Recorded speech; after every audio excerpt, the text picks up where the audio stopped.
Welcome to the show. We at Trucking Life welcome you all. Now, pull that rig over, hit the head, grab a drink and snack, settle in, and let's get this show on the road.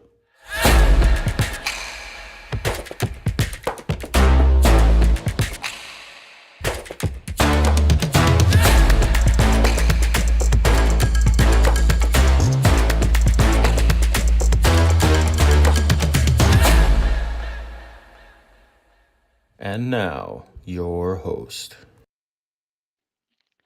Good evening, ladies and gentlemen, boys and girls of all ages, and welcome to Trucking Life's Wednesday live show.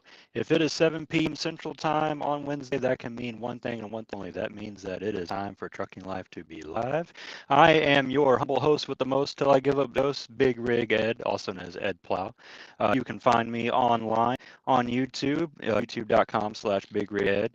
You can also find me on YouTube. On Facebook at Big Rig Ed. You can also reach out to me personally, bigrigetonline@gmail.com. Go ahead and slide my DMs, but be careful, ladies. I am a married man. All right, so we have a really good, amazing show for you, ladies and gentlemen, tonight. At the top here, I'm just going to say, if you haven't already, please like, follow, and subscribe. All those nice little buttons there underneath me here. Go ahead and smash them. If you're on YouTube, go ahead and hit the little notifications. Do not rely on the algorithms to tell you when Trucking Life is live. Make sure you take your destiny into your own hands. Get notifications for whenever we are live, so you never miss out on any of our great content.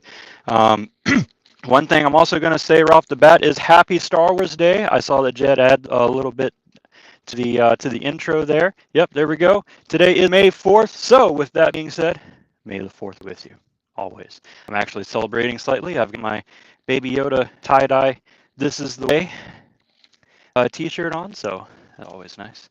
All right, so on top of everything else, I have an amazing co-host. I have the one, the only, that trucking chick, Miss D, the life coach, Margaret DeBellotte. Hi, Margaret. May the 4th be with you. May the 4th be with you, Ed. Awesome. I love this shirt. Oh, yeah. Yeah, no, it's one of my favorites. I love this shirt, too. I always get compliments on it once people realize, like, oh, it's not just a tie-dye shirt. That's awesome. All right, so Margaret. Oh, go ahead. Ed, what's on your shirt? I kind of stood up a little bit there. Let's see. Yeah, we like it. Yep. This is the way. All right, so before we get into our main topics here, well, first off, Margaret, this is your first time live with us, isn't it? Am I right in saying that? It is. My debut, awesome. If you will. I'm coming out. Awesome. You're coming out. I'm coming out. Anyway, so tell the people about yourself. Who are you? What makes you cool? Why am I so excited? Yeah. Super excited. So yeah, I'm usually on by myself. So to be with someone made the 4th be with the both of us. See there? Right. Yeah. May the 4th be with us all. You can find me on what's that thing? Oh yeah, you can find me on Facebook as that trucking chick. I'm just out here just driving, man. I just hold on to the steering wheel and try not to fly out every day.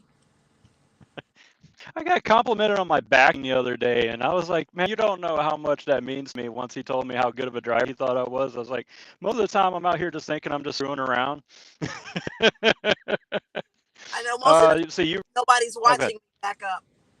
Right, yeah. As soon as somebody's watching, it's like I can't do anything. That's it. You recently did a podcast, didn't you? Oh, go ahead. I'm sorry. Yeah. I'm going to start looking on World Star because I know there's some video of me back in somewhere on World Star. I did an amazing podcast with a super wonderful group called Transfix. You may have heard of Transfix. Their podcast is absolutely awesome. And they allowed me to come on and talk about a project that we did together, Trucking Life and that trucking chick, hashtag truckers are humans. It was a project that I'm so glad you guys got behind me on, because I think sometimes people forget that truckers are human. Right. Right. And so that whole initiative and talking to people about the idea that this trucking life that we live is really kind of tough. And, you know, she asked me during the podcast, what's one thing, which getting me down to one thing is kind of tough, but what's one thing that I'd like people to know? And, you know, I don't at all disrespect our service people by making us parallel, but we live a challenging life, much like our service men and women do. So just like you thank a service person who's been in the armed services, sometime if you see a driver, thank a driver for bringing all your stuff to where you want it to be every single day, because we live quite an amazing life in order to do it. No, very well said. Very well said. All right, so thank you so much for that. Before we get into our other main topics, we also have one other really big, important thing, probably the most important thing we're going to talk about this evening, and that is one of our favorite and best and most loyal viewers, Bill, has a birthday today, right? So, right, yep. So we have to do the thing, right? So here we go, Margaret. 1, 2, 3. Happy birthday to you. Happy birthday to you. Happy birthday, dear Bill. Happy birthday to you. All right, from our family to yours, Bill, we love you. We're glad that you're here. Many happy returns. All right, so to tease everything out, if you haven't read the show description here, we've got 3 topics we're going to talk about. We're going to talk about some news that C.H. Robinson, the nation's largest logistics carrier, is making here. We're also going to talk about legislation regarding speed limiters, and we're also going to talk about some legislation regarding overtime pay for truck drivers. So I've got a page of notes here that I'm just going to blow through really quickly. So C.H. Robinson, if you haven't heard of them, if you're a truck driver, you haven't heard of C.H. Robinson, count yourself among the blessed. Continue to live your life in blissful ignorance. But if you have operated on the spot market, you probably have hauled freight. Even if you don't know that you've hauled freight for C.H. Robinson, you've probably hauled freight for C.H. Robinson. They are a 3PL. That's an industry insider buzzword. 3PL stands for third party logistics company, right? So anytime you see Transport Topic or Freight Waves or CL Life, you know, and they're sitting there throwing out, you know, 3PL this, 3PL that. It's nothing very complicated. It literally just means third-party logistics company. We would call them a broker. So they are involved in. Now I can't read my notes. They are involved in mostly truckload, but also not only that was I can't read my own handwriting. Not only truckload, but also less than truckload, intermodal, ocean freight, air freight, produce, rail. They do warehousing. They provide all sorts of services. They've been in business for 117 years. They've been in business since 1905. They employ about 15,000 people. They have 300 offices worldwide, and they have contractual relationships with over 66,000 transportation companies. So when we talk about a mega carrier or mega company inside the transportation. Yep, exactly. Yep, all those dang scribbles is literally what I'm going off of. So yeah, when we talk about a mega company, you do not get much bigger than C.H. Robinson. In fiscal year of 2020, I'm going to throw some numbers out here. In fiscal year 2020, they did $16.2 billion in revenue. They had $506.4 million in net income. They paid about 170 million of was paid in taxes and interest. They have 5.1 billion dollars in total assets, 1.9 billion dollars in positive equity. So one thing to keep in mind there is that they are a third-party logistics company. They do not own any trucks. They do own some ocean containers, like some intermodal containers. And my dog found his squeaky toys. Here, play with your rope. Don't play with your squeakies. So They do not own any trucks. They make their money off of selling freight contracts. All right, so just keep that in mind while we discuss the news that they've made. So, Margaret, before I say what news that they're making, do you have any experience with C.H. Robinson? Have you ever hauled for them? I do. Well, I've been out here, so I probably have, because companies that I've worked for that pull off of boards have probably pulled freight for them. That's yeah. So yeah, I almost guarantee you that they have.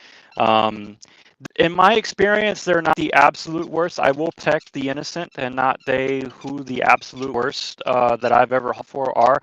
But they're definitely far away from the best. They're regularly giving you wrong times, wrong information. They're definitely not always on the ball. That's my review of them basically. But the news that they're making is that first quarter 2022, C.A. Robinson has done a 50% increase year over year in net income. In one quarter alone, they made $270.3 million. All right. So for perspective, just to kind of put everything in perspective, Werner Enterprises, we all know Werner Enterprises, Blue Trucks, they employ about as many people, like 13,500 people, but they're a trucking company, right? They own trucks, they own trailers. They had a net income for the year of 2021, $63 million. All right, so about $15 million per quarter. So if you ever start to feel that you're in the wrong business, Definitely. right. So let's see. So in a statement, I'm just going to blow through this real quick. In a statement made to analysts and investors, Bob Biesterfeld, I think is how you say his name, stated that the success was due to improving the health of our contractual business, continue to grow our truckload volume, and improve profitability of our less than truckload freight. So that's corporate speak for we jacked up our price. All right, so Margaret with go ahead. I wouldn't have a problem with that if I was privy to the information that the guy holding onto the steering wheel saw some of that. Yeah. Right. So during that same period, we also saw fuel go through the roof. Right. Right. So when you are in this industry, when you're the person holding the steering wheel and you look above you, if you will, right, to the people who are pressing the buttons that are keeping your wheels turning, you say, hey, if you guys are seeing more profit, how much of that did I get to see? Right. And that becomes the talk in the industry. You know, that may be great that you guys increased your profit, and if I'm smart, I'm owning some of your stock if that's possible, right? But yeah, they're a publicly traded company. That's why we have all this information. Right.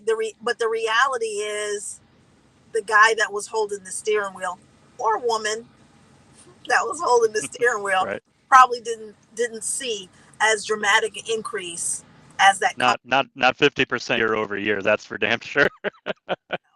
So that's frustrating. That's when it gets right. frustrating, when you see that, when you know that the laborer is what contributed to it, right? Yeah. Renegotiating contracts for my freight prices to go down increased their profitability. Now I'm just throwing things out, but that's usually the reality. Right. And he said it. He said that what was the word you used in his quote? I can reread his quote. Stated the success was due to improving the health of our contractual truckload business, continue to grow our truckload volume, improved profitability of our less than truckload freight. Improve profitability. There's the phrase.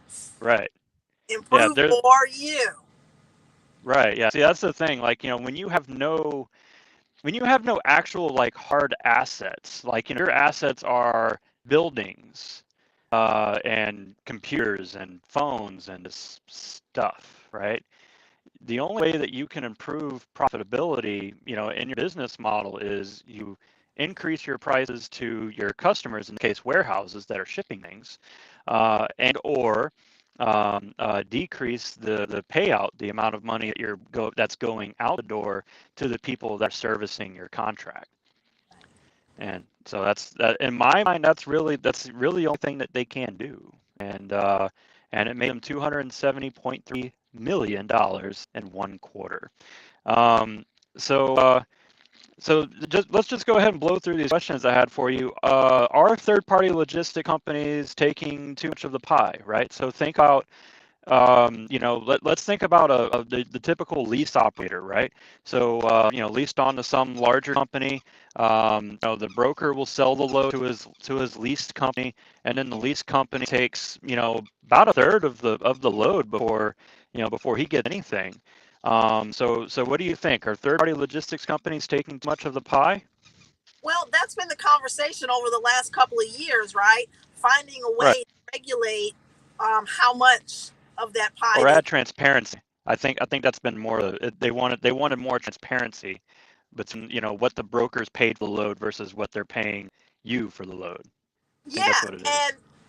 And in honestly, I think in theory, that may give us some resolution. But there's different ways when it comes to business. There's different ways for you to document how the cash is flowing, if you will, right? Right. So even if they had let me give you what I call a bit of a parallel example, right? So if you've ever bought anything major, a house, a vehicle, you get this truth in lending statement, right? That outlines all the costs. But if they're not how much are you going to pay in interest and stuff? Right. But if those things are not negotiable, then you just have more information to be mad about. That's what I think, right? So you still got the option of doing your loan through somebody else, but I mean, it is what it is at that point. Right. There comes a point where it's just information that adds acid to an injured situation.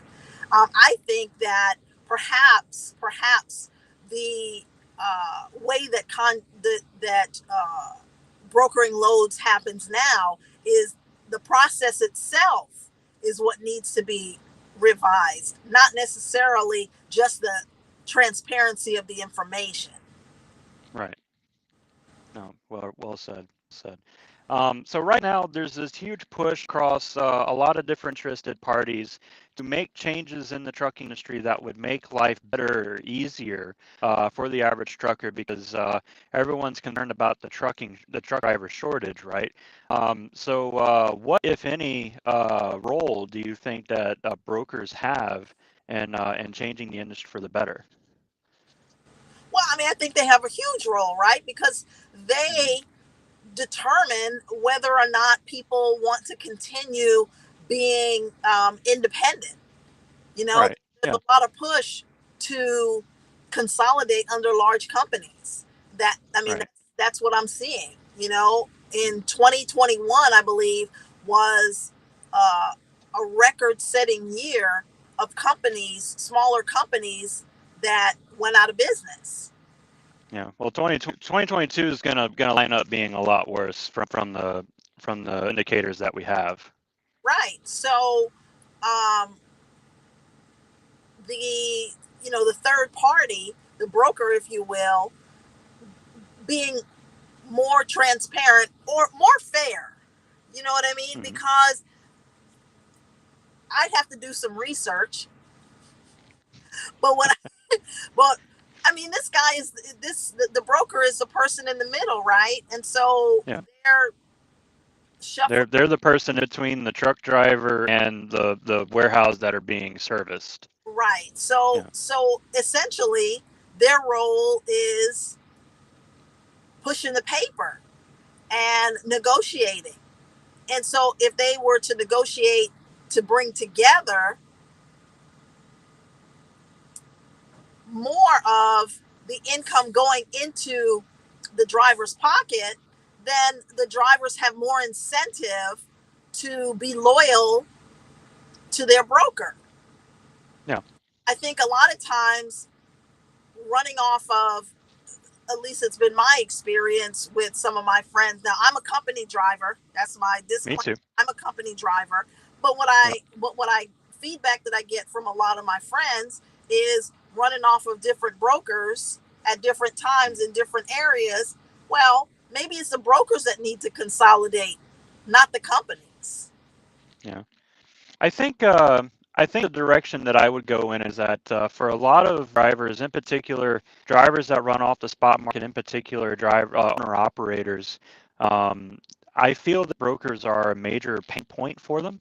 And what I mean by that is that the job is already really difficult as it is, but it's exponentially more difficult when you get the wrong pickup time, the wrong delivery times, when you get the wrong pickup numbers, when you get the wrong addresses, like the core information that you need in order to do your job.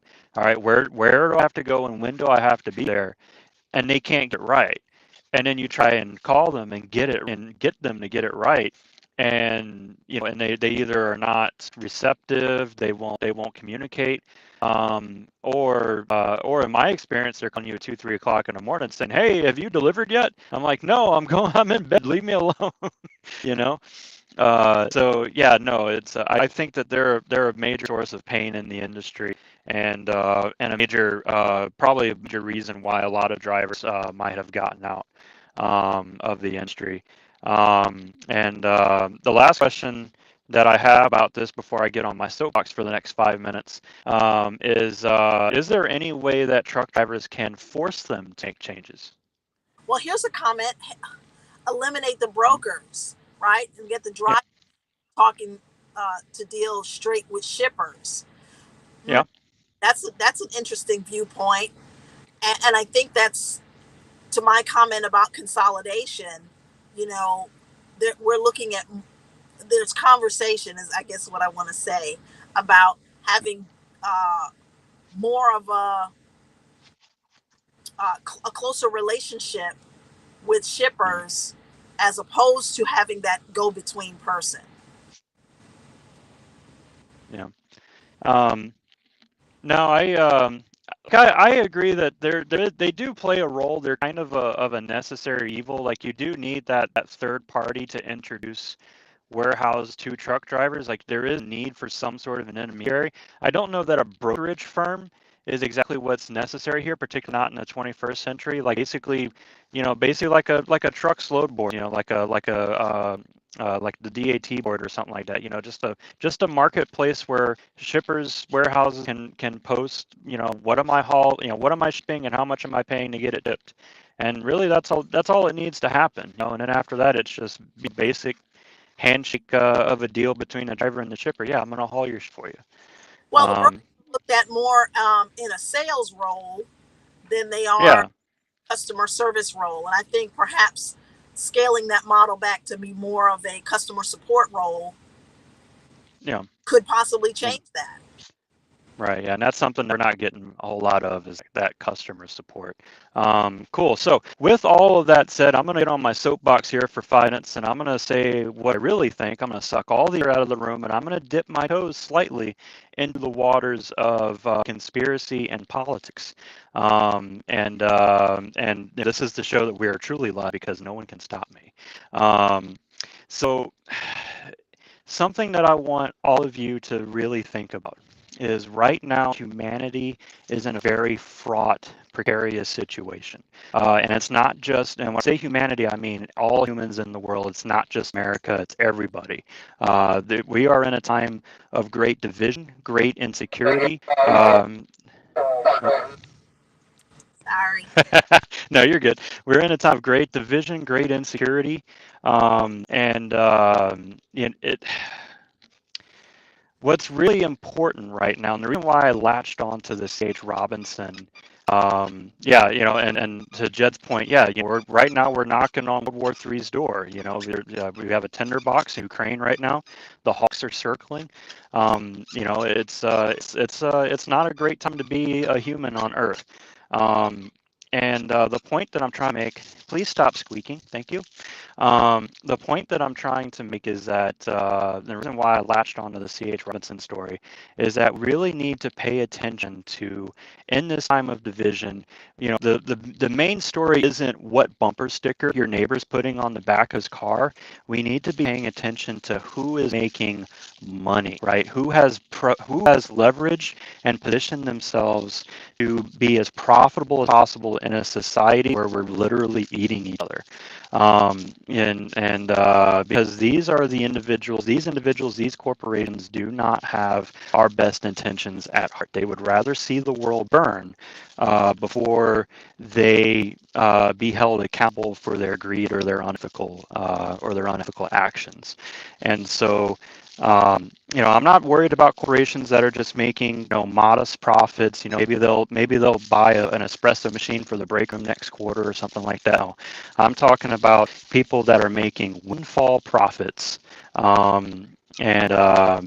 and the reason why we have to pay attention to them is that whenever we see this, right now truck drivers, we're not unionized. We have collective bargaining. We cannot, we cannot in one union do anything about C.H. Robinson making an unfair amount of profit off of our labor. But what we can do is use our voices, our power, and our platform to call out this unethical and immoral a situation and bring it into light. So that way people at the top of C.H. Robinson, like Bob Easterfeld, can know and hear very clearly that we see you and we know what you're doing and we think it's wrong. All right. Margaret, anything to add to that? No, I agree with you on the collective bargaining. I mean, any issue that we have, because we don't have a collective voice, because we don't have, I come from a union family, and looking at the idea that there is no one, truly getting behind these conversations. We have a lot of outlets now, social media and things like that, and you can just scroll up and down topic based and find a lot of groups talking about it. But to find us all together saying this, and this are really the issues, I stand behind the folks that are out there convoying and rallying and things like that, but to get it to the next level. Yeah, no, it's gonna take some sort of collective action. Right, unionizing is one method that has been effective in the past. That's what I'm going to say. Yeah. Teamsters are not what they used to be. That's for sure. All right. So with all that said, we've gone a little past the time. That's okay. We are going to go ahead and take our first commercial break. So don't go anywhere. Don't turn that dial. We'll be back very soon after a word from our sponsors. Howdy, mother truckers. Are you ready for a new literary adventure about life on the road but don't know where to start? Well, let this old road dog drop a recommendation for you. Mother Trucker, Because It's Never Too Late, is the story of a woman named Sandy, who's starting a new trucking career after decades of corporate life.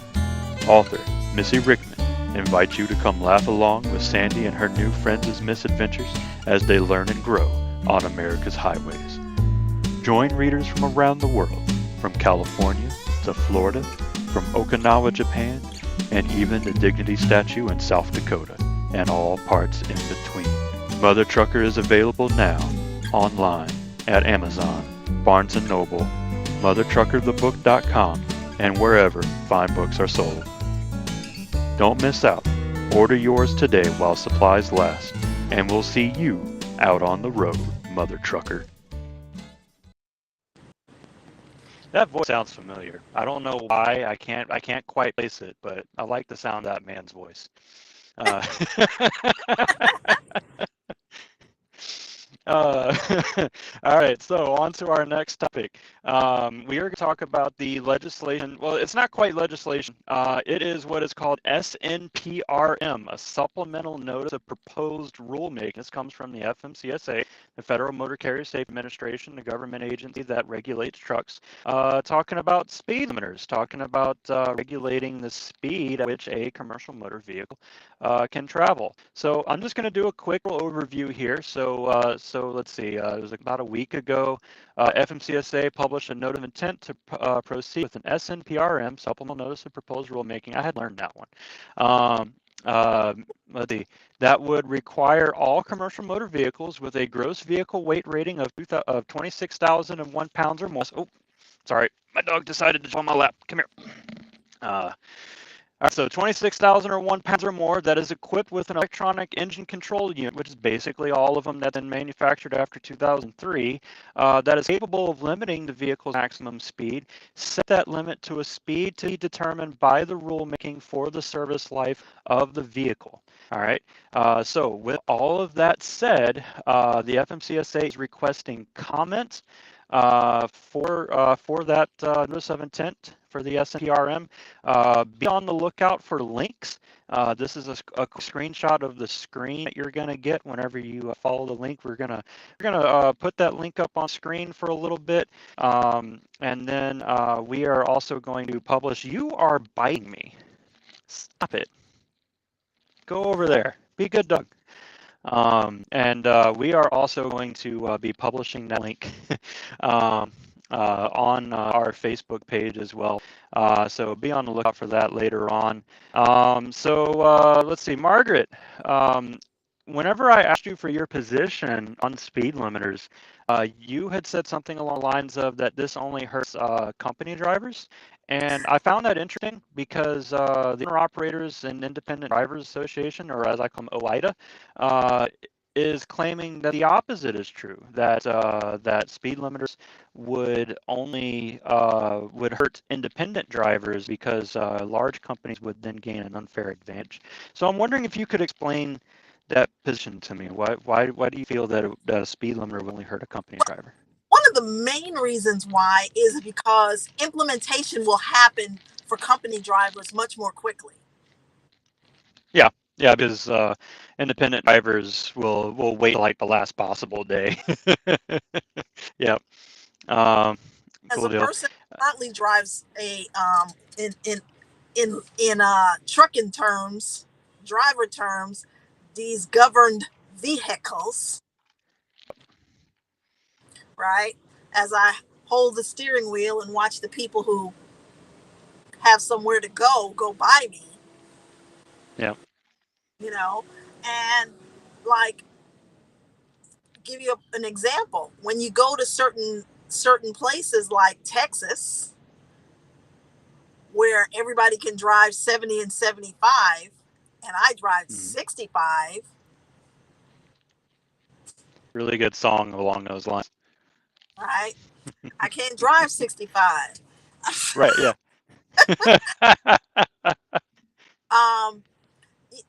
I think that, so disclaimer, I have an insurance background, right? So one of the driving forces behind these conversations is the actuaries for insurance companies believe statistically, because speed is a contributing factor in accidents, that limiting the speed would be helpful.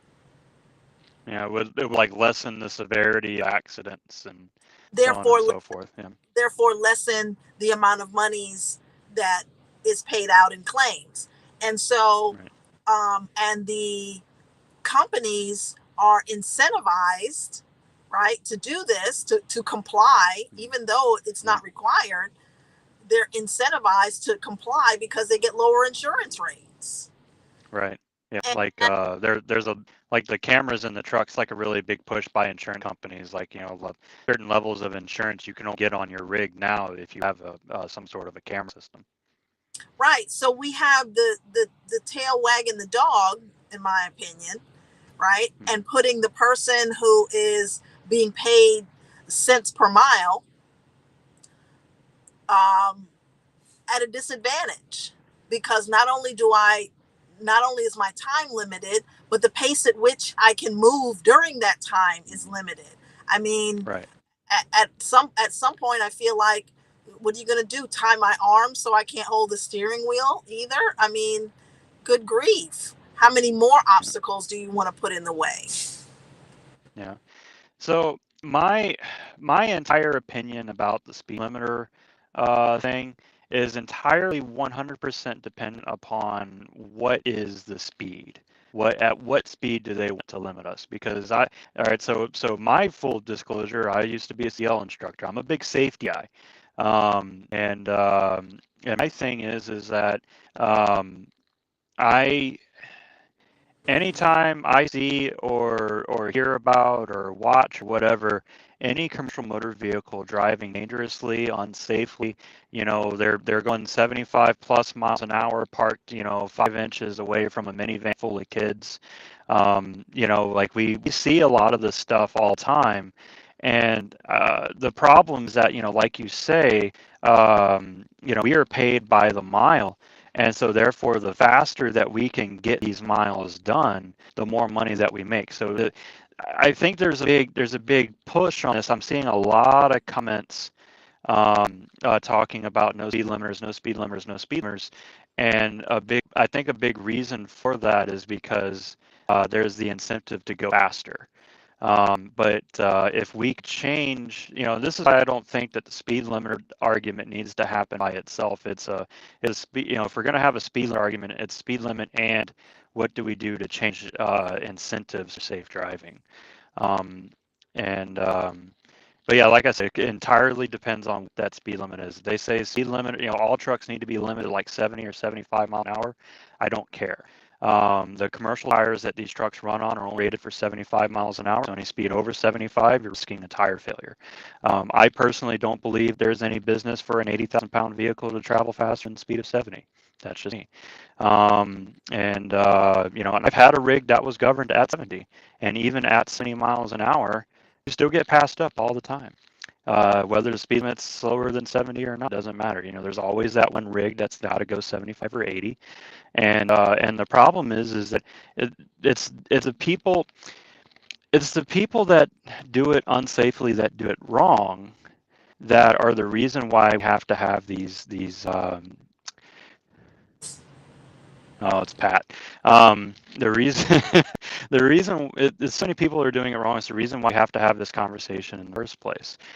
Same thing with the e-logs, right? If there weren't so many people falling asleep behind the wheel and doing all sorts of dangerous stuff because they've been driving for 26 hours straight or whatever, then we wouldn't have to have a conversation about logs or e-logs. And I feel that the people that are most vocal about being anti-speed limiter are the same people that are the most vocal about e-logs. Because if you are a person that is so, that runs a log completely legally 100% of the time, whether a lot of log paper or electronic, it shouldn't make any difference.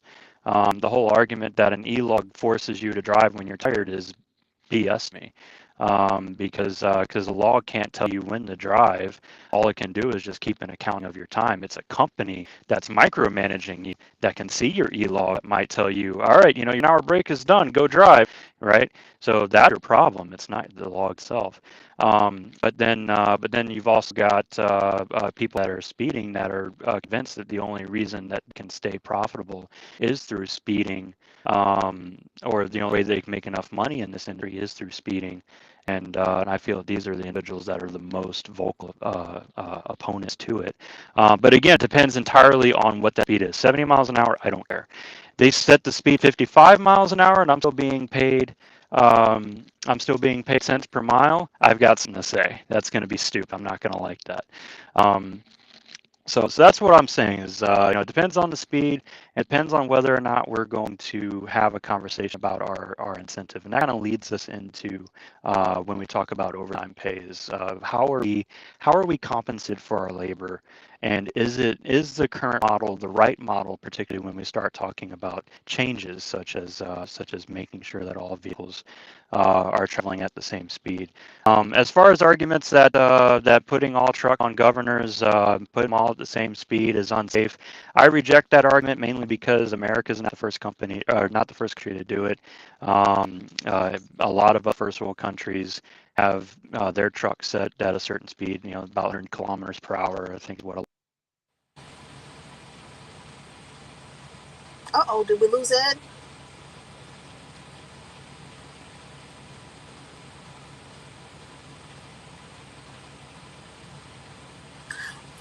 Well, I'll just pick up from there. I mean, the idea that governing the trucks is going to solve the problem, the safety problem, I don't necessarily agree with that.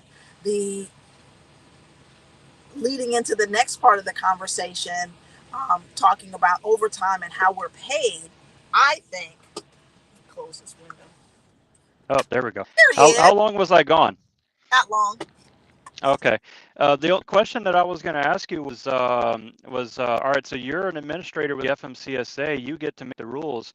What speed do you believe that trucks should be limited to? Well, if they're going to be limited, I Yeah. think 70 is a good speed. Okay, so we're in agreement there, yeah. Yeah, I think 70 is a good speed. Like I said, when we talk about looking at other places, looking across the country, not just in one area, you have places like Texas where that have higher speed limits in certain areas, and higher than 55, 65. What's the state with 80-mile-an-hour speed limits? Is that Wyoming? I'm trying to remember where it has an 80-mile-an-hour speed limit. There's an 80-mile-an-hour speed limit in the Mojave Desert. I can tell you that. Okay. And so 70, I think 70 gives you passing power, which is necessary at times to keep traffic flowing, and things of that nature. So 70, I think, is good, and also gives a driver ample opportunity to cover, a reasonable distance in a day. Right. No, I agree with you. I had a truck that was governed at 70, and I felt that it was fine. I didn't feel that it was too I didn't feel that it was too fast, but also didn't feel that it was too slow. And I kept with as many drivers as I want to keep up with, and I still get passed up a lot, but it is what it is. Yeah, but other places have done the same thing. But the other thing is, which kind of segues into our next conversation, in some of those other places, their compensation structure is very different as well. Yep. Yeah, and you might know a lot about that. You might know more about that than I do. I certainly don't know much about how European drivers are compensated. But so I was talking to a friend of mine in the Netherlands and sharing, kind of how we get paid and stuff like that. And he was like, "That's nuts, because in the Netherlands, it doesn't work that way. Most of them are salaried." Right. Well, you kind of have to, because Netherlands, you can get from one side of the Netherlands to the other in an afternoon. There's not a whole lot of kilometers to cover. Right. Very good. All right. So I think it's basically everything we wanted to say about. Was there anything else you wanted to say about them before we take our next commercial break and move on to our final topic? Nope. Let's go ahead and go to commercial. All right. Run them, Jed. Have you ever thought of live streaming your life behind the wheel? Trucking Life is looking for live streamers. Join Miami Pink Panther, The Misadventures of Pat and Heather, Livin' Lovin' Truckin', That Truckin' Chick, and more. Email us at truckinglife.live@gmail.com for info on how to become part of our growing team of live streamers. That was you. I saw you. You was in that one. I was in that one. Yeah. Awesome. All right. So, final topic of the night. We're going to talk about overtime pay. So, I'm going to give us a quick little overview. So, we've got a couple of representatives to talk about here. We have Representative Andy Levin, Democrat of Michigan, and Representative Jeff Van Drew he's a Republican of New Jersey. So, we have a bipartisan bill here. They are introducing the bill called Guaranteeing Overtime Truckers Act, which would overturn the overtime exemption for truckers. All right. So according to Owner-Operators and Independent Drivers Association, OIDA, the overtime exemption under the Fair Labor and Standards Act, what was that, 1938, was first made to discourage truckers from working too many hours, right? So no point in working in hours over 40, you're not getting paid anything extra, right? But over the decades, it kind of morphed into something a little bit different, right? Because now it's used to kind of, exploit us, right? Because our time is meaningless, doesn't mean anything, right? We go sit for 5 hours in a dock, who cares, right? So details on this bill are a little scarce. I was able to pull the actual words of the bill, the actual document. It's only about a page and a half, so it's kind of a little lacking in details. I'm not really all that impressed with it, but it's nice to talk about. Oh, go ahead. Probably obscure on purpose. Probably. But basically, it would basically just require us to be paid for every hour that we worked, over 40 hours in a week. This bill has the full-throated support of both OIDA and the Teamsters. The American Trucking Association, this is going to make all of us roll our eyes. The American Trucking Association, as far as I can tell, has refused to issue a comment on this, right? Because we all know who the American Trucking Association actually represents, right? Let's see. So, yeah, my thoughts are basically that in order for this to even work, we would have to completely change our pay structure. We'd have to change our incentive structure.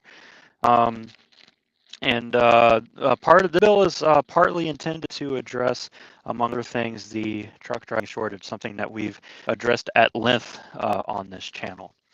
All right, so Margaret, thoughts? Do truck drivers deserve overtime pay? Should we be getting overtime pay for any hours that we work over 40? It all depends on what they want to pay. Yeah. because to say, well, let me back up. Mm-hmm. So the flat answer would be yes, right? Mm-hmm. Of course. Yeah, of course. Right. We're truckers. Who wouldn't say more pay, or say yes to more pay, right? Yeah. But we're biased. but let me see the terms, right? Right. So if you're going to put it in one hand just to take it out of another, that doesn't really add up, right? Yeah. What are you going to require me to do in order to get it, right? Yeah. Yeah. What are the reporting standards? Right, reporting. Because if what you want me to do is report all of my on-duty hours, right, and eat up my clock and end up 34ing twice in 7 days, I'm never going to get anywhere, So I just think that even though it's obscure, it opens up the conversation for review of how drivers are compensated.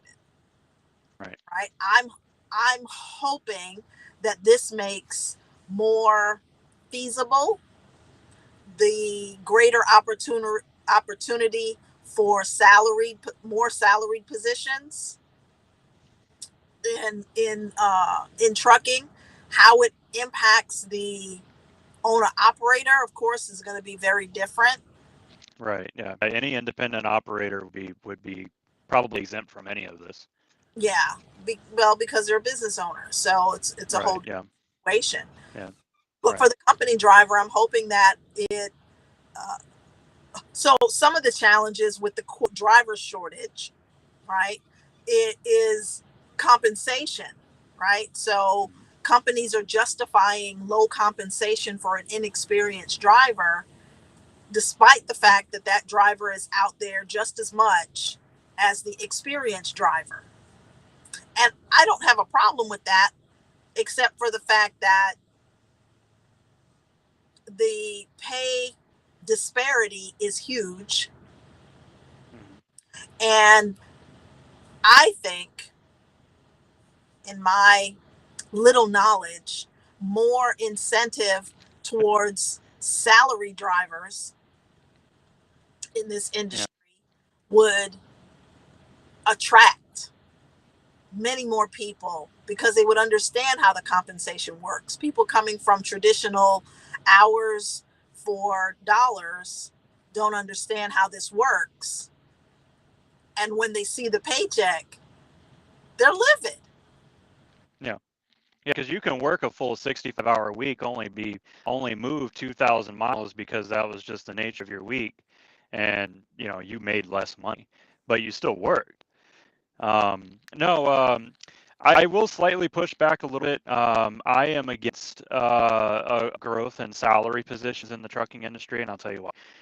Salary positions do exist in the industry as it is, and it's a raw deal. All right, so the company I'm thinking of is ShipX. They only pay a flat rate per week. And whether you run your butt off or you saw a week, you make the same amount of money. Sounds like a good deal, right? But the issue comes into the company making sure that they're getting their money's worth every week out of you. And then that's when you start entering the realm of extreme micromanagement. You parked your truck with 35 minutes left on your drive clock. Why didn't you go to the next truck stop, 25 minutes down the road instead, right? You took a 10-hour and 30-minute break instead of a 10-hour break. Why didn't you wake up earlier? And so it starts to really eat into our autonomy, right? The autonomy that I would argue that a lot of us enjoy as truck drivers. We set our hours, as long as we're picking up and delivering our freight on time, who cares if I slept in? Who cares if I, what I mean? But And micromanagement is a management choice. So, right, yeah, it's a choice. yeah, But I would say that for a salary company, the drive to micromanagement would be greater. That's my argument. Well, that's still a behavior, though, and that's still a choice. I don't know that the driver would necessarily. I mean, look at the idea right now that some companies are forcing people to go back to the office just so that they can watch them. Yeah. And that's their only real reason for wanting them to come back in the office, is that they feel like watching them makes them more productive, right? So right. Yeah. That's a perception versus reality. Right. Management style is based on company culture versus, because I come from, being a salaried employee. And some weeks you did work your butt off, and some weeks it was kind of fluff, Yeah. It was just fluff. And that was just the way that it was. And so I think that comes down to company culture. And, ShipX may be a company that does that, but I worked for a company that did the same thing. They were like, "Oh, your break was 13 hours." I was like, "Did I deliver it on time? All right, then shut your pie hole." Right. I mean, right. that was my choice, to maintain, myself, as opposed to the micromanagement of the organization. So I don't know, I guess time will tell. Yeah. I believe that, and just in general, I would like to see truckers go to a more hourly in general. I've had a couple of reasons why. Just get off of the cents per mile. If you're a company driver, get cents per mile standard. Get off of the salary standard, and just go to straight hourly. Basically, it changes the entire incentive structure. You have no more incentive to speed. You have no more incentive to drive unsafely. You have it takes all the stress away of how many miles you get in a week, and a big reason why I believe that's important, particularly now going into the future, is just the nature of warehousing in this country now. There's not as many 1,000-mile runs anymore, where we make the most amount of our money. We're getting a lot more 200-300-mile runs, and your clock. Right. Yeah. So you sit for 2 hours, 3 hours, whatever, getting loaded, and then you drive for 4 hours, and you send it, and the whole time you're just sitting there. You've made almost nothing, and you're not compensated for it. But if you go to an hourly position, then the hours that you're on duty, obviously the hours that you're off duty, you're sleeping at night, what have you, logs would have to change a little bit in order to make sure that we could properly account for everything. Um, but yeah, the time that you're off duty sleeping, I don't believe we would need to be compensated.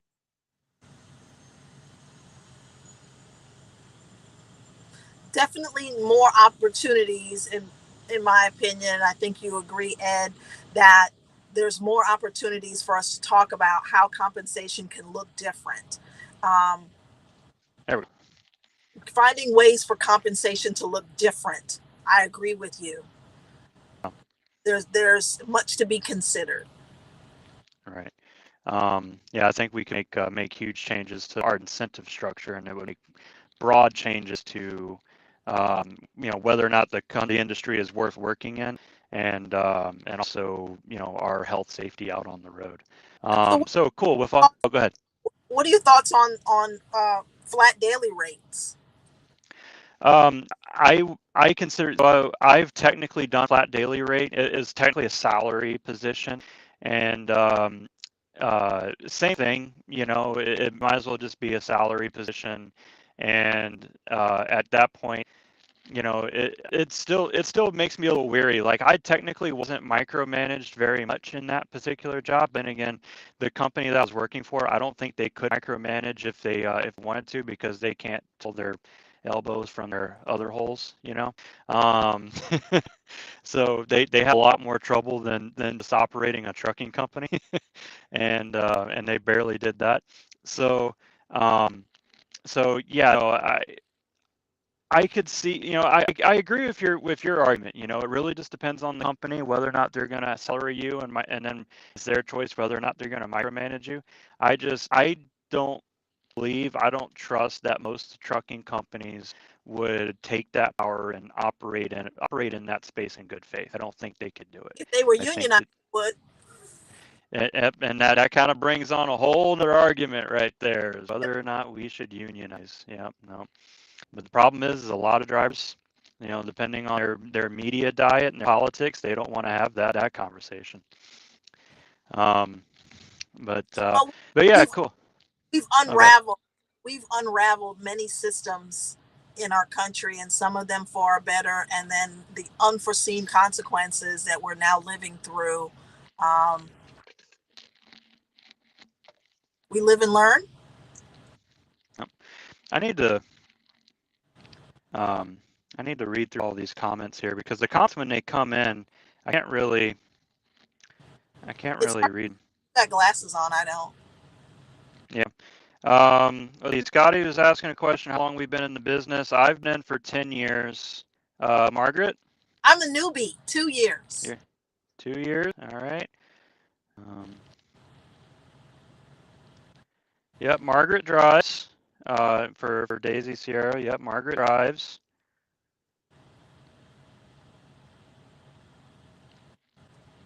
I agree with Scott. If you're running 60 hours a week, you ain't done nothing but 2,000 miles, you need to find another company. Honestly, that kind of depends, because if it's like a local company just doing short runs, regional or whatever, that might just be the job, and that's when you really need to start thinking about, whether or not they're compensated. Because I've done local jobs like that before that were mileage pay, and they were guaranteeing, oh, you're going to get miles and so on and so forth. Nah, no. No, I've done runs that by the time everything was said and done, I calculated everything out, I was being paid less than minimum wage. And I tell people that, they don't believe me. I say, let me tell you something. I just give them, hey, I got a 70-hour work week, and this is how much I make a week. And they're like, yeah, do the math on that, Right, yeah. But, that's a big reason, because I've been on the side of things where I've been exploited because I'm a truck driver, because I'm technically a truck driver, because there's technically an exemption for truck drivers and the Fair Labor and Standards Act. I've been, when I was a CL school supervisor, it was a corporate position. I had a corner office. I had a corporate laptop, had a corporate cell phone, had a corporate credit card with a huge spending limit, had an expense account. I had access to company cars. I had everything. That whole corporate life was mine for the taking.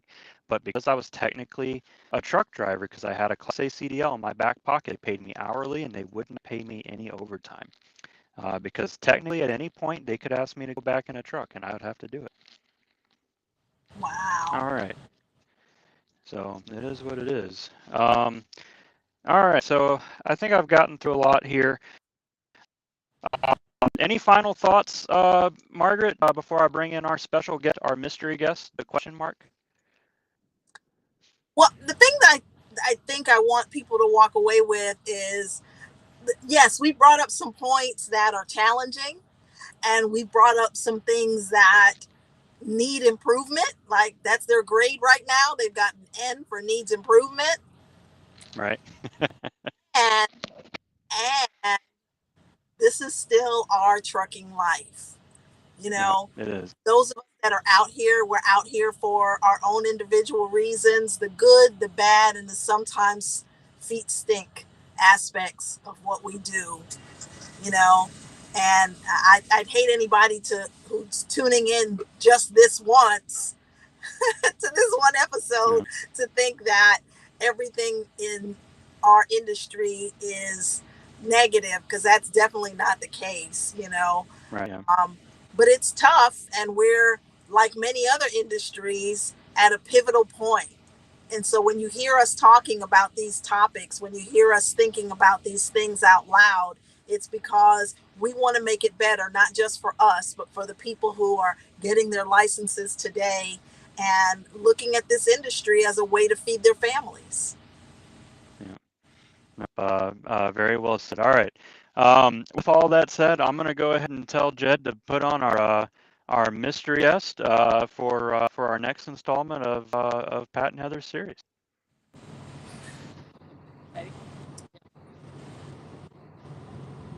Hi. Oh, Hi. snap. What y'all up to? We're guests on our own show. The Show Crashers. They're That's here. right. And they're matching. Aww. We're show crashing our own show. Yeah. Awesome. I love it. Crashing our own show. I've been wondering why you've been quiet all day. I'm used to getting a call from Missy at some point during the day. I haven't really heard much from her. I don't think she'd been able to keep this one to herself. Yep, yes, now you know. Now you know. We are in Baytown, Texas. Yes. And awesome. We kind of made this happen. Yes, so. We made this happen, and it was like, this is awesome, and we're just going to crash our own show. Yep. So we figured we will do the Pat and Heather's the series. Episode 3. 3. So yes. Yep. Yes. Hey, Margaret, how you doing? You guys are doing great. You have both done an excellent job. We have some comments. So lots of comments. After the show, we're going to let you know what we've been thinking, okay? Uh-oh. Oh, damn. All right, everybody, here is episode 3 of Pat and Heather, the series. Bye.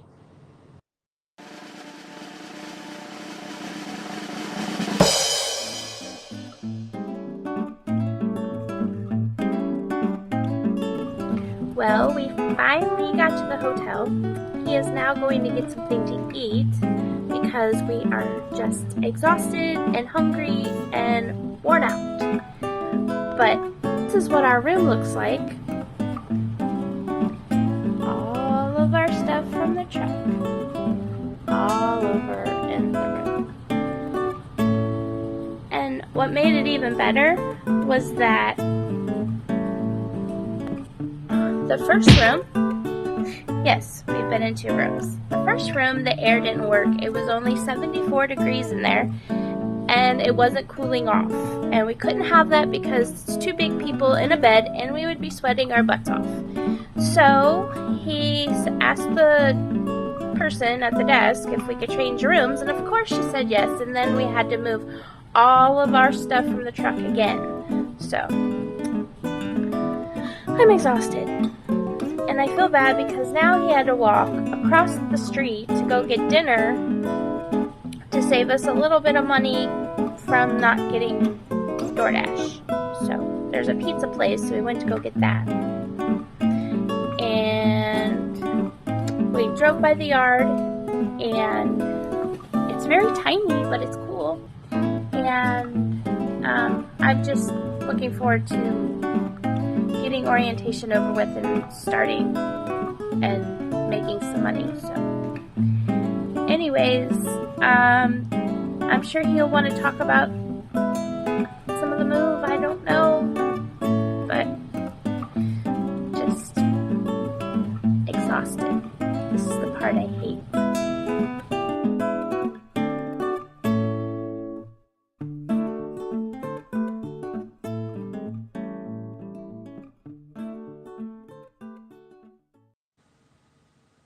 All right, excellent. So that was part 3, and you'll have to stay tuned for part 4. That's the part that I hate too, is lugging all your crap around. That's every time that I'm sitting here thinking about quitting one company and moving on to another. I'm sitting there, I'm thinking, do I really want to move? Because I hate moving. All right, next time I have to move, I'm hiring a company. I don't even want my truck to break down. I'm like, right. No, moving. like I'm right there with you, because I'm looking at the crap I got back here, because I stay out really long periods of time. And if this truck ever breaks down, I'm like, well, we're gonna have to get you a rental car and you have to move to another truck. And I'm like, bullshit. I will wait. You don't have to pay me breakdown pay. I will wait for free, because it's worth it. Yeah, it's crazy. Awesome. Well, ladies and gentlemen, that's been our Trucking Life Wednesday show. We are so very grateful that you made it this far down the show with us here today. We love you all, and we're hoping that you enjoyed yourself. Again, if you haven't already, please smash those like, follow, subscribe, notification buttons. Again, don't let the algorithm decide for you. When you watch Trucking Life, you are the master of your own destiny. Get those notifications sent to you. And also don't forget to check out some of our great streamers. You saw that commercial a little bit earlier. And don't forget to check out Margaret and I on our shows. I do a show called The Joy of Hauling. My 5-second pitch is, it's basically Bob Ross. What if Bob Ross was a truck driver? Trying to be a very relaxing drive kind of a thing. And yeah, and don't forget to check us out on Sunday, this upcoming Sunday, 11 a.m. for Sun Brunch. And yeah, so that's all I've got to say. Margaret, any final thoughts? Ed, thank you so much for having me with you tonight. Thank you so much for putting up with me for an hour. I really appreciate it. No, you a bedtime, but I didn't yawn not one time. That's good. That's good. I kept everyone entertained. Thanks for having me. Oh, anytime. Absolutely. You were a delight. All right, Jed, go ahead and play the outro, and we'll see you guys on the road.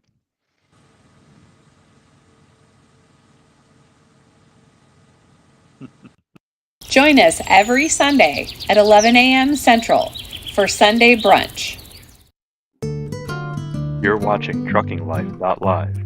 Thank you for being with us today. Please like, follow, and subscribe so that you don't miss out on any more great content. We'll see you out on the road.